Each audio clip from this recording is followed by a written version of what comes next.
Hai guys, welcome to my channel. Aku Helena Stiastari. Di video kali ini aku bakal bahas dua novel Metropop karya Stephanie Zen, yaitu More Than Words dan A Week to Forever. Kedua novel ini sama-sama terbitan Gramedia Pustaka Utama, jadi kalian juga bisa mengaksesnya secara digital melalui aplikasi Gramedia Digital. Caranya gimana? Aku bakal spill di bagian akhir video, so pastiin kalian ikutin terus videonya sampai selesai. For your information, dua novel ini saling berhubungan, tapi bukan sebagai prequel dan sequel, tapi lebih ke spin-off. Jadi mayoritas tokoh-tokohnya itu sama, tapi yang jadi tokoh utama di sini itu beda sama yang jadi tokoh utama di sini. Nah, hal yang menurutku menarik dari kedua novel ini adalah keberanian penulisnya untuk mengangkat tentang agama Kristen. Jujur waktu beli dua novel ini aku tuh nggak tahu dan sama sekali nggak expect kalau bakal dibahas tentang agama Kristen di dalamnya. Karena ya seperti yang kita tahu, agama Kristen termasuk sangat jarang diangkat dalam novel-novel Indonesia. Nah, sedangkan di novel ini itu dibahas dengan cukup detail. Kalau di novel lainnya kan biasanya mungkin cuman tempelan untuk penokohan saja, misal tokoh A itu agamanya Kristen, udah gitu doang, nggak dibahas kayak dia berdoanya gimana, dia ke gereja mana, atau dia imannya sekuat apa, itu nggak dibahas. Sedangkan di sini itu dibahas detail banget, kayak gimana cara dia berdoa, siapa saja yang dia doakan, bahkan kayak kadang isi doanya pun dicantumkan di dalam sini. Menarik kan? Oke, tanpa berlama-lama lagi aku bakal mulai bahas novel yang ini dulu, karena aku bacanya emang yang ini dulu. Padahal ternyata aku baru tahu kalau terbitnya tuh yang ini duluan. Tapi kayak yang aku bilang tadi, ini kan bukan prequel dan sequel, jadi kayak nggak masalah kalau dibacanya nggak berurutan. Oke. Di novel ini tokoh utamanya itu namanya Marvel Wongso dan Rania Stella Handoyo. Nah, si Marvel dan Rania ini sama-sama orang Indonesia yang tinggal di Singapura. Marvel itu keluarganya emang sudah lama tinggal di sana, menetap di sana. Sedangkan Rania itu tinggal di Singapura hanya untuk kuliah dari hasil beasiswa yang dia dapatkan. Nah, di mana Marvel dan Rania ini ketemu? Jawabannya itu di God's Love. Itu merupakan gereja Kristen di Singapura yang diceritakan di sini itu jemaatnya itu orang-orang Indonesia. Nah, karena sama-sama aktif pelayanan di gereja, si Marvel sama Rania ini jadi deket, terus kayak jadi memendam perasaan satu sama lain gitulah. Nah, konfliknya itu bermula ketika Marvel ngajakin Rania untuk ikut kebaktian sama pastornya itu, Pastor James di KBRI, yang acaranya itu sebetulnya buat para pelaut dan pembantu rumah tangga asal Indonesia yang kerja di Singapura. Nah, di situ Marvel itu jemput si Rania pakai mobil BMW. Padahal ya aku nggak tahu ya sekarang gimana kebijakannya di Singapura. Tapi diceritakan kalau pada saat itu punya kendaraan pribadi di Singapura itu sangat luar biasa karena memerlukan semacam izin gitu, namanya Certificate of Entitlement yang dikeluarkan oleh pemerintah Singapura, dimana untuk mendapatkan sertifikat itu kita harus membayar harga yang lumayan mahal, hampir sama dengan harga mobil yang dimiliki itu. Jadi kebayangkan kayak si Marvel dan keluarganya itu sekaya apa gitu loh. Nah, disitulah Rania jadi sadar kalau keluarga Marvel itu bukan orang sembarangan. Belum lagi ketika suatu hari si Rania itu diajakin ke apartemennya Marvel untuk, kalau nggak salah, untuk latihan nyanyi untuk pernikahan salah satu orang gereja gitu. Nah, di situ Rania melihat betapa mewahnya apartemennya si Marvel itu.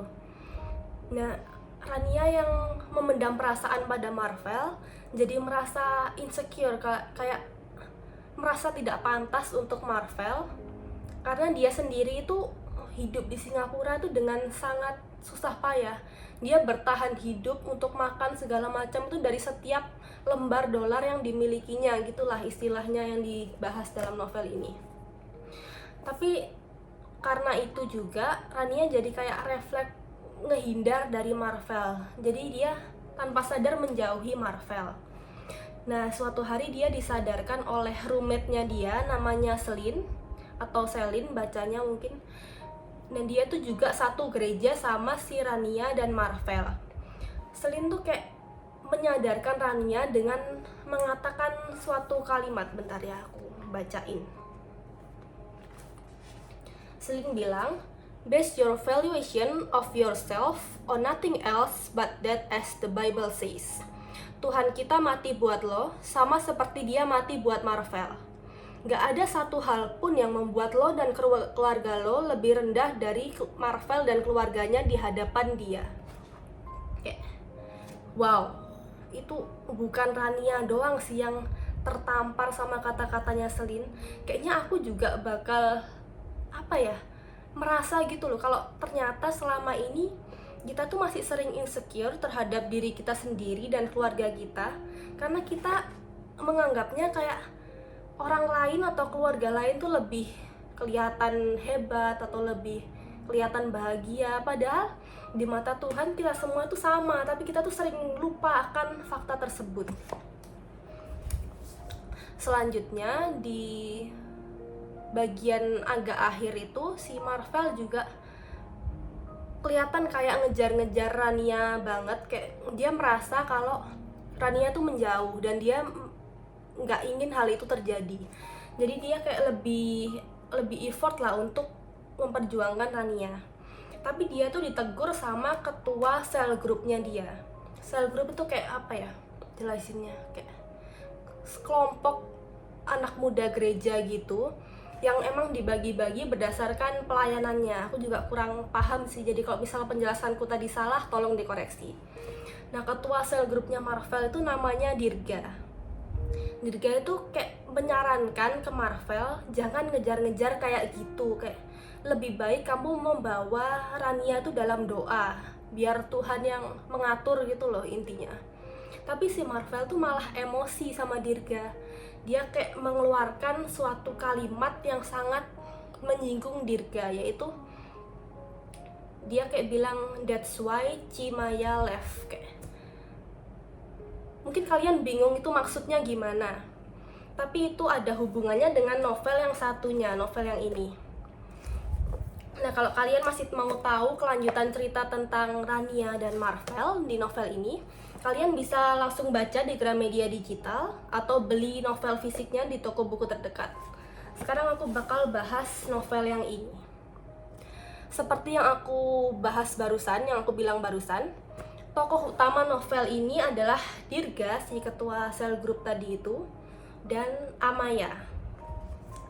Mungkin kalian bertanya-tanya kenapa si Marvel manggilnya Cimaya. Karena memang Amaya itu ceritanya lebih tua daripada Marvel dan Dirga. Dan entah kenapa diceritakan di sini kalau di God's Love itu mereka panggil kakak yang lebih tua itu Cici dan Koko gitu. Nah, permasalahannya yang akan dibahas di sini itu perbedaan umurnya si Dirga dan Amaya. Ceritanya waktu pertama ketemu, mereka juga ketemu di God's Love, dan pada saat itu Amaya berumur 22 tahun dan dia sedang mengambil master degree atau S2 di Singapura. Sedangkan Dirga masih 17 tahun waktu itu. Dia sedang di grade 4 secondary school atau setara dengan kelas 1 SMA kalau di Indonesia. Nah, di situ itu kayak mungkin kalian bisa nebak kalau si Amaya dan Dirga ini nantinya bakal saling jatuh cinta sama kayak Rania dan Marvel.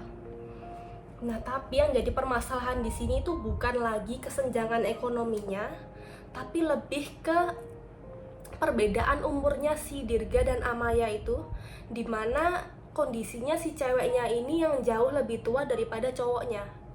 Ya mungkin kalau untuk orang yang udah dewasa, umur mungkin 30-an atau akhir 20-an, itu bukan suatu masalah yang serius gitu loh. Tapi kan posisinya di sini si Dirga itu masih 17 tahun. Kayak aku pas baca tuh heran gitu loh, kalian mikir gak kayak Ya ampun, anak 17 tahun apa yang disukain sama si Amaya yang sudah S2 ini dengan si Dirga yang masih 17 tahun. Padahal posisinya Amaya tuh juga punya adik cowok umur 17 tahun namanya Rainer. Dia seumuran sama Dirga, cuman dia sekolah di Indonesia. Jadi kayak aduh, nggak kebayang sih.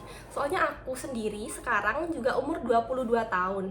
Aku punya adik cowok umur 17 tahun. Dan aku nggak pernah kebayang kayak nggak mungkin gitu loh aku suka sama temennya adikku atau cowok yang seumuran sama adikku. Kayak di umur 17 tahun tuh sedewasa-dewasanya orang, kayak masih nggak sedewasa kita yang umur 20-an gitu loh.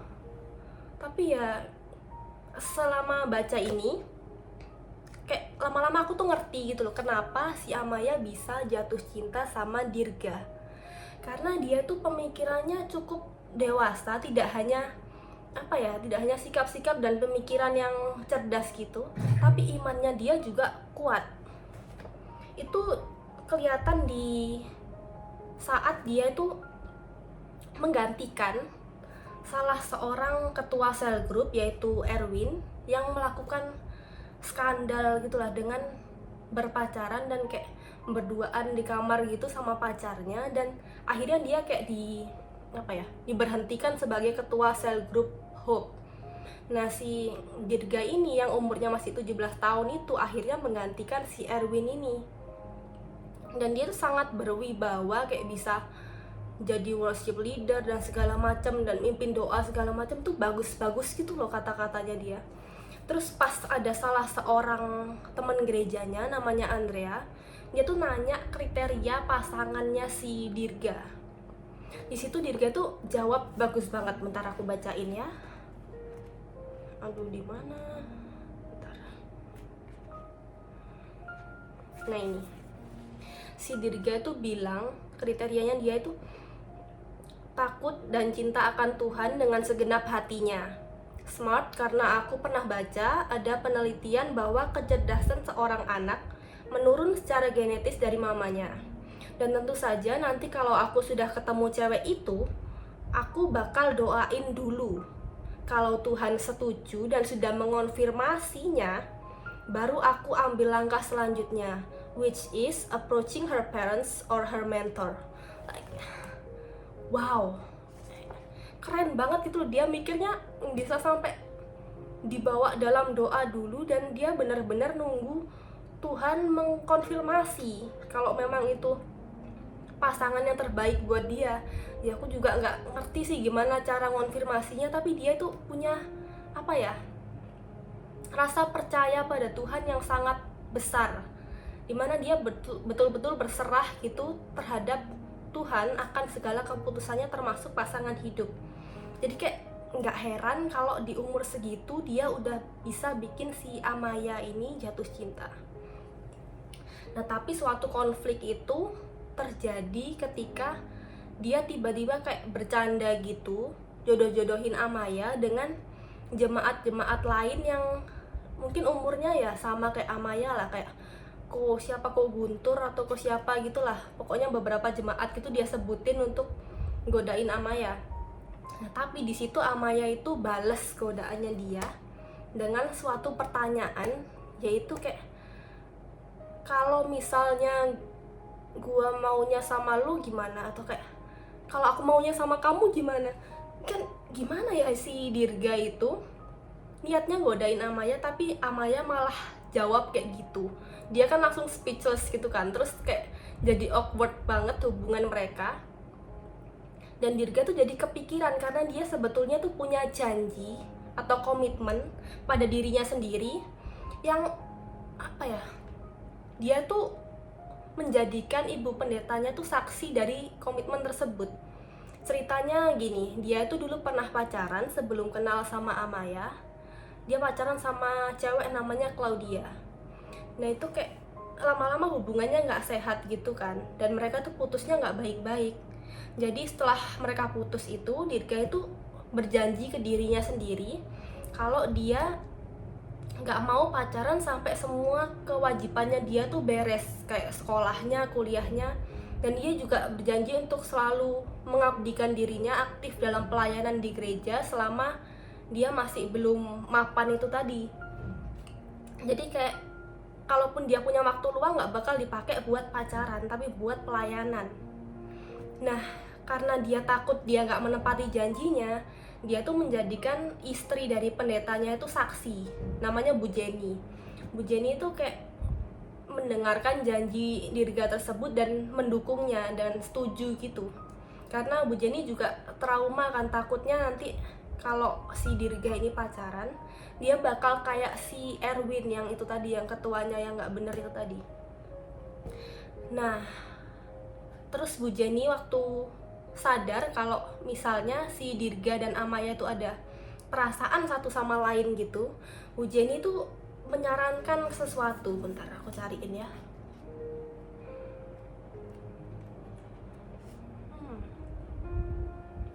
Oh ini, Bu Jenny bilang ke Dirga, kamu tahu kan jika kamu berdoa, mungkin Tuhan tidak akan memberikan jawabannya sekarang atau dalam waktu dekat. Bisa jadi bertahun-tahun lagi baru dia memberikan jawaban. Dan mungkin jawabannya juga tidak seperti yang kamu harapkan. Tapi percayalah padanya ya, dia tahu jawaban yang tepat dan waktu yang tepat. His answer is worth the wait. Bayangin Bu Jenny udah bilang kayak gitu kan, Dirga ya jadi semakin yakin ya kalau dia cukup membawa Amaya dalam doa dulu, kayak nggak usah mengambil langkah dulu, takutnya daripada salah gitu kan. Tapi ternyata itu justru apa ya, ngabisin waktu dan kesempatan dia pada masa itu. Karena Amaya di Singapura itu S2-nya cuma 1 tahun. Jadi setelah 1 tahun itu dia pulang ke Indonesia dan kerja di Departemen Keuangan jadi PNS menurut saran dari ayahnya. Nah, sedangkan Dirga, dia kan juga waktunya kuliah ya, dan dia tuh ngelanjutin studinya di UK. Otomatis kan mereka makin jauh gitu loh jaraknya, si Dirga di UK, si Amaya di Indonesia. Terus mereka tuh lost contact. Nah, aduh gimana ya, terus mereka tuh kayak bener-bener punya kehidupan masing-masing, nggak tahu kabar satu sama lain. Tiba-tiba sekitar 5 tahun kemudian, si Amaya ini bisnis trip ke Singapura. Dia pergi sama salah seorang rekan kerjanya dari Bank Indonesia. Mereka itu kayak menghadiri apalah seminar-seminar gitu. Terus kan malamnya si Amaya itu free, dia datang ke tempat makan favoritnya yang dulu. Nah, di situ pas dia ngantri, tiba-tiba ada yang manggil dia dong di antrian tersebut. Pas dia nengok ternyata itu Dirga, kayak wah, ini kebetulan banget atau itu jawaban dari Tuhan kan ya. Bingung ya, pasti aku kalau jadi Dirga juga mikir, wah ini doaku selama ini terkabul gitu kan. Tapi ternyata pas setelah ngobrol-ngobrol gitu kan sambil makan, Dirga tuh menyadari bahwa ada cincin melingkar di jari Amaya. Ya, Amaya sudah bertunangan dengan orang lain, yaitu Caleb, anak dari teman orang tuanya, yang sebetulnya dijodohkan sama dia. Tapi Amaya tuh nggak nolak gitu loh, karena dia mikirnya kayak ya nggak ada salahnya gitu loh kan, Caleb baik ya. Dan dengan gitu juga meskipun ketemu sama Dirga lagi, Amaya kayak mikirnya dia nggak punya alasan buat ngecewain Caleb yang sebaik itu. Apalagi Caleb tuh kelihatan kayak cinta banget gitu sama Amaya. Jadi kan ya udahlah, nggak ada jalan gitulah kesannya ya. Terus pas malam terakhir Amaya di Singapura yang bisnis trip itu, mereka bertemu lagi. Dirga dan Amaya tuh ketemuan lagi gitu. Dirga tuh cerita kalau ternyata selama mereka lost contact bertahun-tahun itu, Dirga tetap membawa Amaya dalam doanya. Aduh, aku merinding. Kayak sweet banget. Tapi kan ya posisinya dia itu apa ya, si Amaya udah tunangan, Dirga kan juga bukan cowok yang sejahat itu gitu loh. Terus dia tuh mengatakan suatu kalimat yang sangat menyentuh. Bentar aku bacain. Mana ya? Nah ini, Dirga itu bilang, Aku juga nggak tahu bagaimana, dan aku nggak tahu apakah hal itu akan terjadi. Tapi satu yang aku tahu, aku nggak akan melakukan apapun yang mendukakan hati Tuhan. I'm sorry ayah, I love our God more than I love you. Jika itu berarti aku harus melepaskanmu. Nyesek banget. Tolonglah. Aduh. Cintanya si Dirga itu ke Tuhan sangat besar, melebihi cinta dia ke Amaya. Dan itu emang seharusnya gitu sih. Seharusnya kita sebagai manusia itu mencintai Tuhan lebih dari segala-galanya. Tapi kita kan sering lupa ya. Dan kita tuh kayak nggak segampang itu berserah pada takdir. Kayak pasti kita secara logika bakal mikir kayak kita bakal perjuangin lah, toh janur kuning belum melengkung atau apalah. Nah si Dirga nih beda, dia tuh nggak mau melakukan itu kalau itu bakal mengecewakan Tuhannya. Terus dia juga bilang, aku sudah mempercayakan kisah kita ke tangan yang tepat ayah. If God decides to bring you back to me through the right way, you'll find me there waiting for you. And no one's going to be hurt. Not Caleb, not your parents, none of us. Jadi dia tuh bener-bener nunggu keputusan dari Tuhan. Kalau memang Tuhan menghendaki mereka bersama, ya mereka bakal bersama lagi tanpa harus menyakiti siapapun, tanpa Amaya harus mengecewakan Caleb dan mengecewakan orang tuanya. Tapi kan kayak sulit gitu loh, sedangkan posisinya Amaya tuh bakal nikah 3 bulan dari waktu itu. Kayak emang semuanya udah diatur, dia udah pembekalan di gereja segala macam sama si Caleb. Kayak kan agak mustahil ya untuk sama Dirga lagi. Jadi udahlah, aku speechless, aku nggak tahu harus gimana. Udah, mungkin itu doang yang bisa aku ceritain dari kedua novel ini. Takutnya kalau aku cerita lebih lanjut bakalan jadi spoiler. Jadi kalau emang kalian pengen tahu kelanjutannya, kalian bisa baca 2 novel tersebut di Gramedia Digital atau di atau versi fisiknya bisa kalian beli di toko buku terdekat. Sesuai janjiku, aku bakal jelasin gimana cara pakai Gramedia Digital. Aku bakal cantumin di sini. Kalau misal kalian belum install Gramedia Digitalnya, kalian bisa install melalui Google Play Store atau App Store. Terus kalian harus bikin akun dulu. Nanti kalau udah, tampilannya bakal seperti ini. Kalian tinggal search aja judul novel yang pengen kalian baca atau nama penulisnya juga bisa. Nah, di sini kebetulan novel More Than Words dan A Week to Forever itu harganya Rp79.000.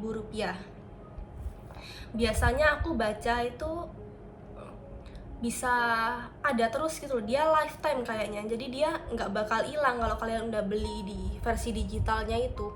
Jadi kalian nggak perlu khawatir, itu 79.000 tuh bukan sebulan atau berapa waktu yang ditentukan, tapi kalian bisa baca terus di situ asalkan kalian nggak lupa akun kalian apa.